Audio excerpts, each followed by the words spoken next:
ভয়ে ভয়ঙ্কর presence Saturday dusk. রহস্য, উত্তেজনা, রোমাঞ্চ প্রতি শনিবার। এতদিন বাদে ইসাবেলার মনে হলো এই পুরুষের সান্নিধ্যই আমায় কাঙ্ক্ষিত শান্তি দেবে। সুখী দাম্পত্য জীবন রচনা করতে পারবো আমি। হ্যাঁ, আমি। মানুষ ভাবে এক, আর ভাগ্য বিধাতা বোধহয় তার জন্য অন্য কিছু লিখে রাখেন। না হলে আবার কেন নগ্নিকা ইসাবেলাকে দেখে রবার্তোর মনের ভেতর সেই একই অপরাধ বোধ জেগে ওঠে? নমস্কার বন্ধুরা, আমি শ্রেয়া। আপনাদের সকলের প্রতি রইল ভয়ে ভয়ঙ্কর ইউটিউব চ্যানেলের পক্ষ থেকে শারদ শুভেচ্ছা। স্যাটারডে ডাস্কের গত পর্বের অনুষ্ঠানে রোমাঞ্চ রজনীর যে গল্পটি শুরু হয়েছিল তার শেষ অংশটুকু আজ পরিবেশিত হচ্ছে। শুনতে থাকুন আলফ্রেড হিচকক রচিত, পৃথ্বীরাজ সেন অনুদিত গল্প সাইকো। কণ্ঠপ্রয়োগে মৃণাল দেবনাথ ও সঙ্গে রয়েছি আমি শ্রেয়া বন্দ্যোপাধ্যায়। Effect music Dipraj. গল্পের প্রথম অংশটি এখনো যে শ্রোতা বন্ধুরা শুনে উঠতে পারেননি তাদের কাছে আমাদের অনুরোধ, আমাদের ইউটিউবের দেওয়া লিঙ্কে গিয়ে গল্পটি অবশ্যই শুনে নেবেন। শুনতে থাকুন রোমাঞ্চ রজনীর গল্প সাইকো।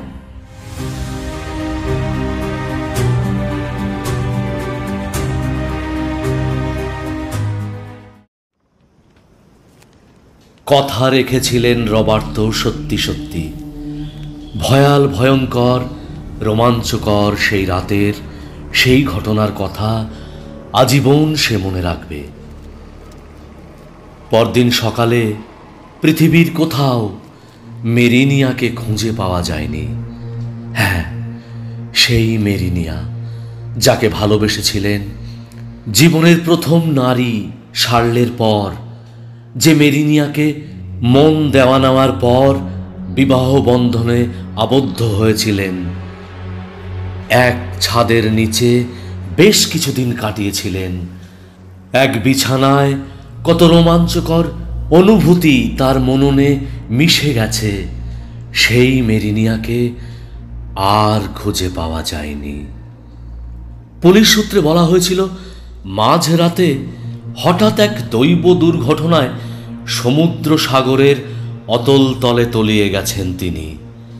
কত টাকার বিনিময় এই ষড়যন্ত্রের জাল বোনা হয় তার হিসাব আমরা জানি না, জানি না।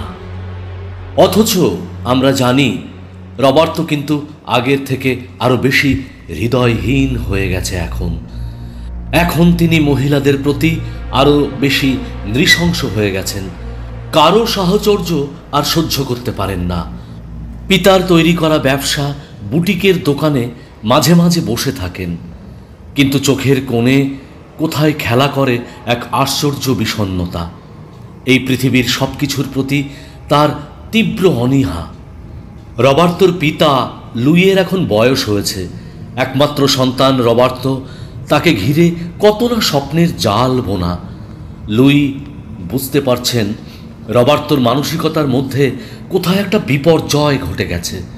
হয়তো স্ত্রীর মৃত্যুর খবরটা এখনো পর্যন্ত রবার্তো মনে প্রাণে মানতে পারেননি। তাই সবসময় একা একা থাকতে ভালোবাসেন। অল্প বয়স, সামনে সোনালী ভবিষ্যৎ পড়ে আছে। নারী বিবর্জিত দিন কাটাবেন কেমন করে? অথচ ছেলেকে আবার বিয়ের প্রস্তাব দেবেন এমন সাহস এবং সামর্থ্য লুইয়ের আর নেই। ছোটবেলা থেকে তিনি কখনো রবার্তোর ওপর তার নিজের ইচ্ছার বোঝা চাপিয়ে দেননি। তিনি চেয়েছিলেন রবার্তো যেন নিজেই নিজের একটা মানসিকতা নিয়ে গড়ে উঠতে পারেন। এই কাজে সফল যে হননি, ঘটনা পরম্পরা তা প্রমাণ করছে। রবার্তো আবার প্রেমে পড়লেন। প্রেম নাকি ইনফ্যাচুয়েশন? আগের মতো সেই প্রশ্নটা করতে ইচ্ছে যাচ্ছে আমাদের। যে রবার্তো নারী জাতিকে সর্বনাশের প্রতীক হিসেবে চিন্তা করেন, শরীর সর্বস্বা বিনোদিনী বিলাসিনীদের কাছ থেকে নিরাপদ দূরত্বে থাকতে ভালোবাসেন, তিনি কিনা শেষ পর্যন্ত ইসাবেলা নামে দেশীয় এক তরুণীকে গভীরভাবে ভালোবাসতে শুরু করলেন। শুধু কি তাই, এখানে সেখানে অন্য কোনোখানে তার সাথে মিলিত হলেন বেশ কয়েকবার। মন থেকে উড়ে গেল আগের বিষাদের চিহ্নগুলি। রবার্তোকে দেখে মনে হলো তিনি বোধহয় আবার 18 তাজা যৌবনের দিনে ফিরে গেছেন। তখন তার স্মৃতিতে ভবিষ্যতে শুধু ইসাবেলার অবস্থান। ইসাবেলাকে ছাড়া এক মুহূর্ত কাটাতে পারছেন না, এমনই এক মানসিক অবস্থা তৈরি হয়েছে রবার্তোর। শেষ অবধি ঠিক হলো এই বিদেশিনীকে তিনি বিবাহ সূত্রে আবদ্ধ করবেন। রবার্তোর পেডিকুই অর্থাৎ বংশ পরিচয় শুনে যে কোনো কন্যা সন্তানের পিতা লালায়িত হবেন, এতে আর আশ্চর্য হবার কি আছে? যে ছেলেটা দিনের পর দিন পায়ের ওপর পা রেখে নিশ্চিন্তে কাটাতে পারেন, ব্যাংক ব্যালেন্স অথবা সম্পত্তির পরিমাণের কোনো হিসাব নিকাশ নেই, তাকে জামাই করতে কার না আহ্লাদ হয়? রবার্তোকে দেখে তো তার মন গহনে লুকিয়ে থাকা নিষ্ঠুরতার পরিচয় পাওয়া যায় না। বিধাতা তাকে এভাবেই তৈরি করেছেন। কুৎসিত মুখের ওপর এঁটে দিয়েছেন এমন এক সুন্দর মুখোশ, যা দেখে আমরা সকলেই কম বেশি বিভ্রান্ত হই। অবশেষে আবার ল্যাটিন মন্ত্র উচ্চারিত হল মহাত্মা যিশুর সামনে। চুক্তিপত্রে সই করা হলো, মঙ্গল ঘণ্টা বেজে উঠল। তারপর বিশাল বাগান বাড়িতে সে কি সমারোহ! দিনের পর দিন শুধু লাঞ্চ আর ডিনারের আমন্ত্রণ। বন্ধুবান্ধব, পরিচিত প্রিয়জন, ব্যবসার পার্টনার সকলকেই বলেছিলেন লুই। তারা এসেছিলেন নিমন্ত্রিত অতিথি হিসেবে। হ্যাঁ, এ ব্যাপারে তাকে দোষ দেওয়া উচিত নয়। ছেলের যে আবার মতি ফিরেছে, এ তো বড় আনন্দের খবর। ইসাবেলা, বলো বলো প্রিয়তম। তুমি ইসাবেলা, আমি রবার্তো। তুমি লিরানিজ পাহাড়ের বসন্ত বাতাস বহন করছো, আর আমি এনেছি ভূমধ্য সাগরের নীলাভ জলের শীতলতা। তোমাতে আমাতে রচিত হবে কাঙ্ক্ষিত মিলন স্বর্গ। তাই জানো জানো রবার্তো, আমিও আমার মন প্রাণ সর্বস্ব দিয়ে দিয়েছি তোমায়, শুধু তোমায়। এসো এসো ইসাবেলা, এই আমার প্রমোদ নিকেতন। এখানে দাঁড়ালে নিজেকে স্বর্গের বাসিন্দা বলে মনে হয়। হ্যাঁ গো, ঠিক, একদম ঠিক বলেছ। ওই দেখো, ভূমধ্য সাগরের শান্ত নীল জলে এক একটি ইয়ট কেমন ভাসতে ভাসতে এগিয়ে চলেছে।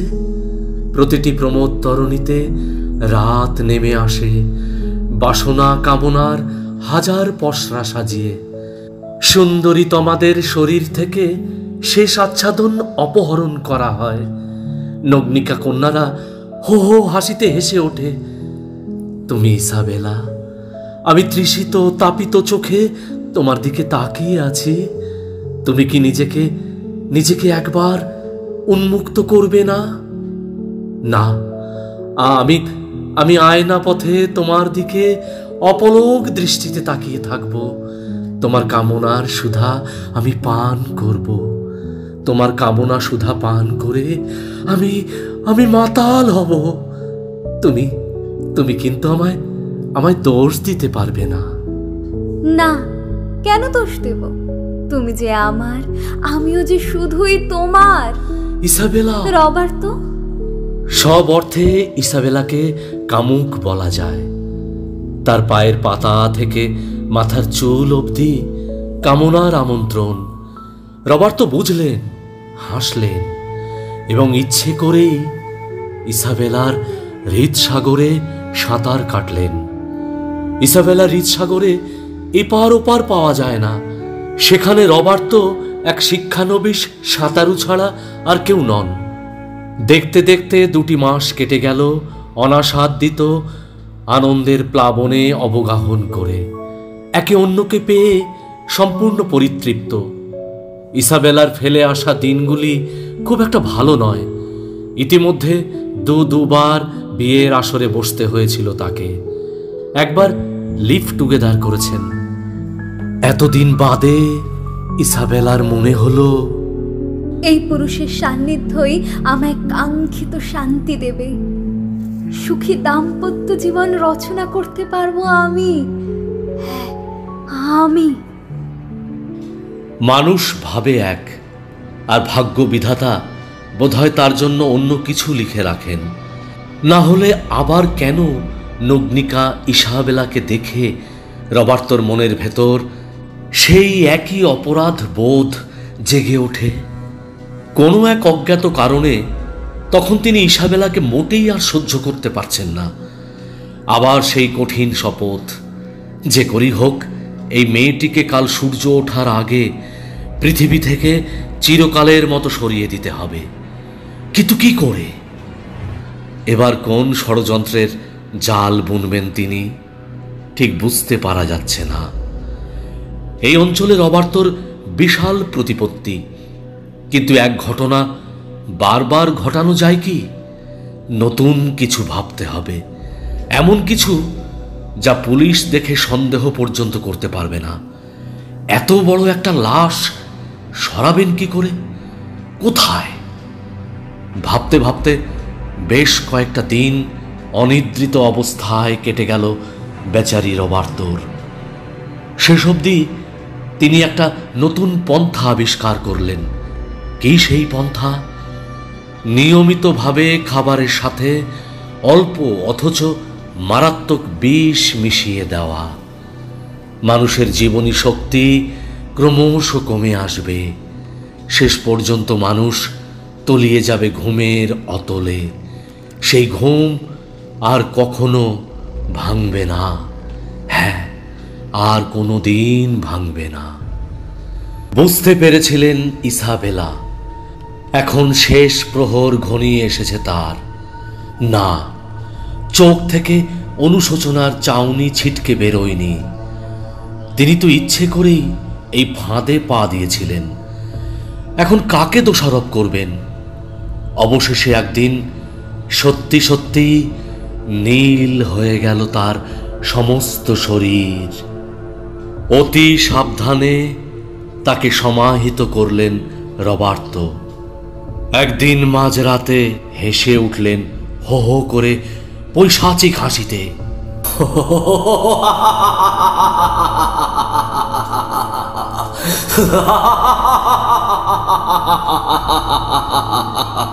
আবার সেই একই টাকার খেলা। স্থানীয় থানার অফিসার বারে বারে রবার্তোর কাছে আসেন বিদেশি মদিরায় নেশাতুর হতে, আর তার সাথে রবার্তোর দোস্তি সম্পর্ক। তবে এবারের ইনামটা একটু বেশি পরিমাণে দিতে হয়েছিল। জলজ্যান্ত এক তরুণী পৃথিবী থেকে চিরদিনের জন্য উধাও হয়ে গেলেন।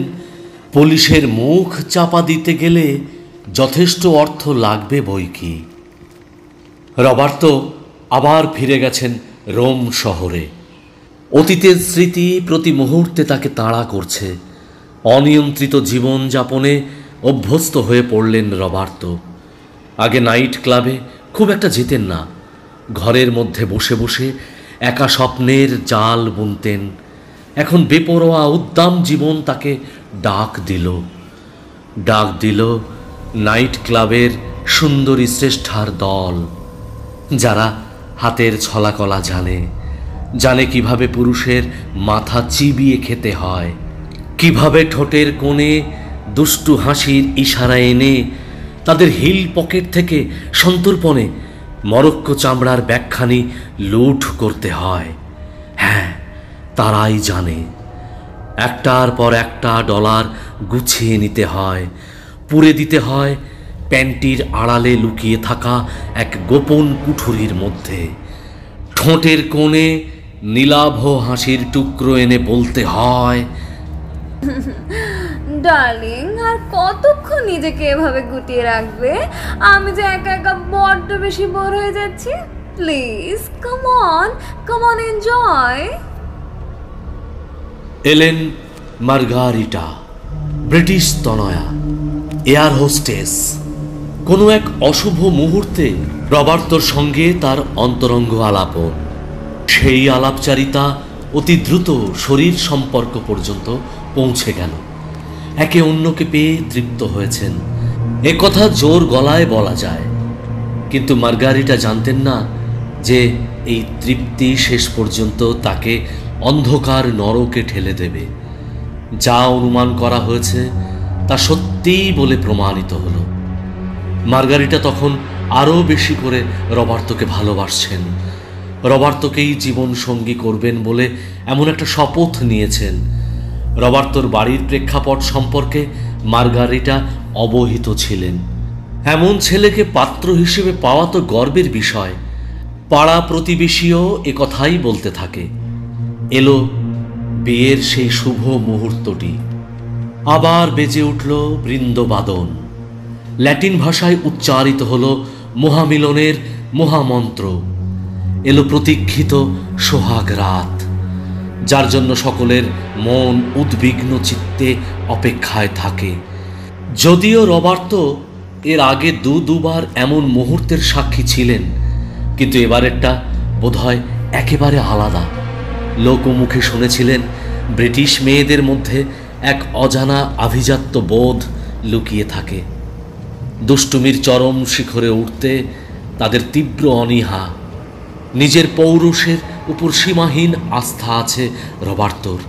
তিনি জানেন যৌবনের ছলাকলায় কিভাবে এক ঘুমন্ত মেয়েকে উদ্দীপ্তা করে তুলতে হয়। মার্গারিটা ভাবতে পারেননি যে তার জীবনে এত আনন্দ ঘন মুহূর্ত লুকিয়ে আছে।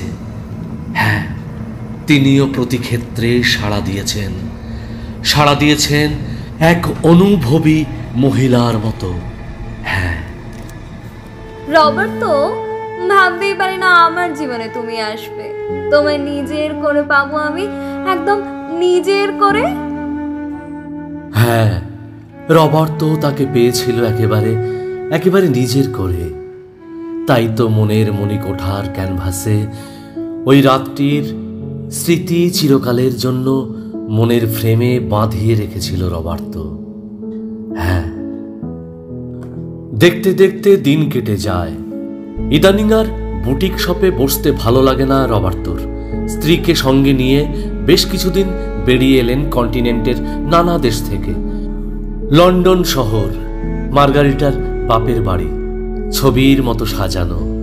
টেমসের ধারে সূর্যোদয়, বাকিংহাম প্যালেসের সামনে দাঁড়িয়ে থাকা, পিকাডিলি সার্কাসে কিনে খাওয়া ইনফিউশন, টিউব রেলে চড়ে ওভাল থেকে টোটেনহ্যাম, লর্ডসের মাঠে খেলা দেখা। সব স্বপ্ন তো সফল হলো রবার্তোর আর মার্গারিটার। তখন তারা একে অন্যকে উন্মাদের মতো ভালোবাসছেন। কেউ এক মুহূর্ত কাউকে ছাড়া থাকতে পারছেন না। এই আমার সাজানো প্রাসাদ, ছাদে ওঠো, দেখবে চারিপাশের ভূমধ্য সাগরের অনন্ত জলরাশির সীমাহীন অবস্থান। আর একটু এগিয়ে গেলে তুমি নতুন এক দ্বীপের সন্ধান পাবে। এসো, আমরা না হয় এখানে আমাদের প্রেম আর ভালোবাসা দিয়ে নতুন স্বর্গ গড়ে তুলি। একদিন তুমি আমার সন্তানের জননী হবে, পরম যত্ন এবং স্নেহে তাকে মানুষ করবে। একদিন আমি এই পৃথিবী থেকে চলে যাব, তখন সেই হবে আমার সার্থক উত্তরাধিকারী। এই হলো রবার্তোর মনোগত বাসনা। পৃথিবীতে সমস্ত মানুষই বোধহয় এমনই একটা বাসনা নিয়ে বেঁচে থাকে, অথবা বাঁচার চেষ্টা করে। তবু কি যেন হয়ে গেল, আবার সেই একই চিন্তা, একই অনুভূতি, অস্থিরতা। মার্গারিটার দিকে তাকিয়ে রবার্তোর মনে হলো এই মেয়েটি হাড় মাংসের সমাহার ছাড়া আর কিছুই নয়। এর মধ্যে ক্লেদাক্ত মন আছে হিংসা এবং ঘৃণা। এদের বেঁচে থাকার কোনো অধিকার নেই পৃথিবীতে। আজ বাদে কাল মার্গারিটাকে মরতেই হবে। একেবারে শেষ মুহূর্তে বেচারি মার্গারিটা সবকিছু অনুমান করতে পেরেছিলেন, সাধ্যমতো বাধা দেবার আপ্রাণ চেষ্টা করেছিলেন, কিন্তু পরিবেশ ছিল প্রতিকূল। হ্যাঁ, পরিবেশ তার প্রতিকূল ছিল। ভূমধ্য সাগরে এই একলা থাকার প্রাসাদ ছেড়ে তিনি বাইরে আসবেন কি করে? তখন মার্গারিটার আচরণের ওপর রবার্তোর কড়া নজর। এক অর্থে বলা যায় মার্গারিটাকে তিনি প্রায় নজরবন্দি করে রেখেছিলেন। তখন মার্গারিটা কারোর সাথে কথা বলতে পারছেন না, গৃহে বন্দিনী অবস্থায় দিন কাটাতে বাধ্য হচ্ছেন। এখন রবার্তো তাকে শরীর খেলায় অংশ নেবার জন্য আর ডাকেন না। রবার্তোর চোখে মুখে ফুটে উঠেছে বনহিংস্রতা। অসহায় মার্গারিটা শেষ পর্যন্ত আত্মসমর্পণ করতে বাধ্য হলেন, আর রবার্তো তখন তাকে নিয়ে খেলছেন প্রবৃত্তিতম খেলা। যখন যা বলছেন তিনি, সেই কাজ তক্ষুনি পালন করতে হচ্ছে বেচারি মার্গারিটাকে। এভাবে বেঁচে থাকার অর্থ কি? মাঝে মধ্যে ভাবছেন মার্গারিটা, কিন্তু সেই ভাবনার কথা রবার্তোর কানে পৌঁছে দেবেন কেমন করে? মুখে বালিশ চাপা দিয়ে মেরে ফেলা হয়েছিল মার্গারিটাকে। হ্যাঁ, লাশ গায়েব হয়ে গেল। থানার ওসি হাসতে হাসতে শ্যাম্পেনে ঠোঁট রেখে বলেছিলেন, এবার দুষ্টুমি একটু কমিয়ে ফেলুন স্যার। বুঝতেই পাচ্ছেন, আমার বদলে অন্য কেউ ইনচার্জ হয়ে এলে আপনার কিন্তু দফা রফা অবস্থা হবে। মনে রাখবেন, ইতিমধ্যেই কিন্তু আপনার বিরুদ্ধে 3টি খুনের মামলা দায়ের হয়েছে। হ্যাঁ, এর থেকে আপনার বেরিয়ে আসার পথ হয়তো আমি বাতলে দেব, কিন্তু সকলে তো এক নয়। কথা রেখেছিলেন রবার্তো। ইদানিং আর বুটিকের দোকানে তাকে দেখা যায় না। তার মানে এখন বুঝি নিত্য নতুন মহিলাদের দেখে রবার্তোর মন একেবারে পাল্টে গেছে। তবুও চোখ বন্ধ করলে ইসাবেলার কথা তার মনে পড়ে যায় প্রতিক্ষণ, প্রতিনিয়ত। মনে পড়ে যায় মার্গারিটাকে এবং অনিবার্যভাবে মেরিনিয়া। এই 3 নারীর পাশাপাশি আর এক সর্বনাশিনী ছবি রবার্তোর মনের ক্যানভাসে ফুটে ওঠে। তিনি ছিলেন শার্লে। শার্লে তার জীবনটা একেবারে তছনছ করে দিয়েছেন। সেই বালক অবস্থায় ওই স্মৃতি তিনি ভুলবেন কেমন করে? গল্পটা এখানেই শেষ হয়ে গেল। এতক্ষণ তন্ময় হয়ে শুনছিলেন পুলিশ ইন্সপেক্টর লুইজি। দীর্ঘদিন ধরে তিনি এই কেসটার পেছনে লেগেছিলেন, কখনো বন্ধুর ছদ্মবেশে, কখনো বা গণৎকার, কখনো বা বিজনেস ম্যাগনেট, কখনো বা ছাপোষা গৃহস্থ। বারবার হানা দিয়েছেন রবার্তোর বাংলো বাড়িতে, তার সাথে গল্প করেছেন ঘন্টার পর ঘন্টা। রবার্তোর জীবন কাহিনী শুনতে তিনি বড়ই আগ্রহী। অনেক বলার পরে রবার্তো শেষ পর্যন্ত এই কাহিনীটি রচনা করেন। অবশ্য এজন্য বেচারি পুলিশ ইন্সপেক্টরকে অনেক কাঠখড় পোড়াতে হয়েছে। হাজার হোক, রবার্তো একজন সম্মানীয় ব্যবসায়ী, লক্ষ লক্ষ টাকার মালিক। তাকে কি সরাসরি অভিযুক্ত করা যায়? এখন ইন্সপেক্টরের হাতে যে পরিমাণ তথ্য এসেছে, রবার্তোর পক্ষে বাঁচা মুশকিল। যে কোনো মুহূর্তে তাকে ফাঁসির দোরগোড়ায় পৌঁছে যেতে হবে। হ্যাঁ, ব্যাপারটা রবার্তো স্পষ্ট বুঝতে পারছেন। শেষ পর্যন্ত ইন্সপেক্টরের ডাকে সাড়া দিতে তিনি বাধ্য হলেন। তখন এক তীব্র অনুশোচনা তাকে কুড়ে কুড়ে খাচ্ছে। গল্পের এই অংশে খুব একটা নাটকীয়তা নেই। এমন কত সিরিয়াল কিলারকে আমরা তো শহরে বন্দরে প্রতিদিন ঘুরে বেড়াতে দেখি, কিন্তু বাকিটুকুর মধ্যে এমন চমক আছে যা শুনে স্বয়ং ইন্সপেক্টর পর্যন্ত শিহরিত হয়েছিলেন। রবার্তোর ডাকে সাড়া দিয়ে তিনি মাটির নিচে অ্যান্টি চেম্বারে পৌঁছে গেলেন। কি আশ্চর্য! কাচের শোকেশে পর পর সাজানো আছে 3টি কঙ্কাল। হ্যাঁ, পরপর তারা শায়িত রয়েছে। তলায় হত্যার তারিখটি পর্যন্ত স্পষ্টভাবে লেখা। শরীরে কোথাও এতটুকু পচন ধরেনি। এই ব্যাপারে রবার্তো যথেষ্ট গবেষণা করেছেন। তার বুটিকে মাঝে মধ্যে মিশর দেশের পর্যটকরা আসতেন। তাদের মাধ্যমেই মমি বিশারদদের সঙ্গে যোগাযোগ হয় রবার্তোর। তাদের কাছ থেকে রবার্তো হাতে কলমে সব সংরক্ষণের বিদ্যা শিখেছিলেন এবং আজ থেকে বহু বছর আগে কিভাবে মিশরীয় পুরোহিতরা মৃতদেহ মমিকরণ করত, কি কি রাসায়নিক পদার্থের প্রলেপন দেওয়া হতো, প্রকোষ্ঠের তাপমাত্রা কতখানি কমাতে হতো, সব কিছু খুঁটিয়ে জেনে নিয়েছিলেন রবার্তো। তখন থেকেই তার মনের মধ্যে বোধহয় এমন একটা হিংস্র ইচ্ছার জন্ম হয়েছিল। জীবনের প্রথম প্রভাতে তাকে এক মহিলা প্রতারিত করেছেন। এই অপমানটা তিনি সহ্য করতে পারেননি। বাকি দিনগুলো বোধহয় প্রতিহিংসার আগুনে জ্বলে পুড়ে ছাই হয়ে গিয়েছিলেন তিনি। তাই তো বিনা অপরাধে একে একে 3 জন সঙ্গিনীকে হত্যা করেছিলেন। এই অপরাধের গুরুত্ব কতখানি তা আমরা সহজেই বুঝতে পারছি। যে স্বামীর ওপর মহিলারা সম্পূর্ণভাবে নির্ভরতা করে থাকেন, সেই স্বামী যদি মধ্যরাতে ঘাতকের ছদ্মবেশে সেজে ওঠেন তাহলে কেমন হয়? এখানে এই ঘটনাটাই ঘটে গেল। আদালত কক্ষে দাঁড়িয়ে বিচারকের চোখের দিকে তাকিয়ে রবার্তো তার ফেলে আসা দিন যাপনের সব কথা বিস্ফোরক স্বীকারোক্তির মাধ্যমে ঘোষণা করেছিলেন। খবরের কাগজের পাতায় পাতায় এই শিহরিত ঘটনার সচিত্র প্রতিবেদন প্রকাশিত হচ্ছে। সাইকোম্যানিয়াক রবার্তোকে ঘিরে জনমহলে দেখা দিয়েছে দারুণ চাঞ্চল্য। শেষ পর্যন্ত বিচারে তার যাবজ্জীবন কারাদণ্ড হয়ে যায়।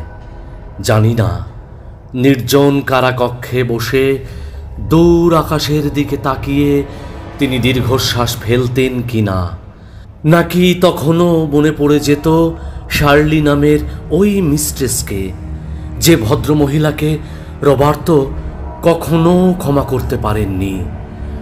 আর ওই ভদ্রমহিলার আবির্ভাবই তার সুখী জীবনকে একেবারে ধ্বংস করে দিয়েছিল।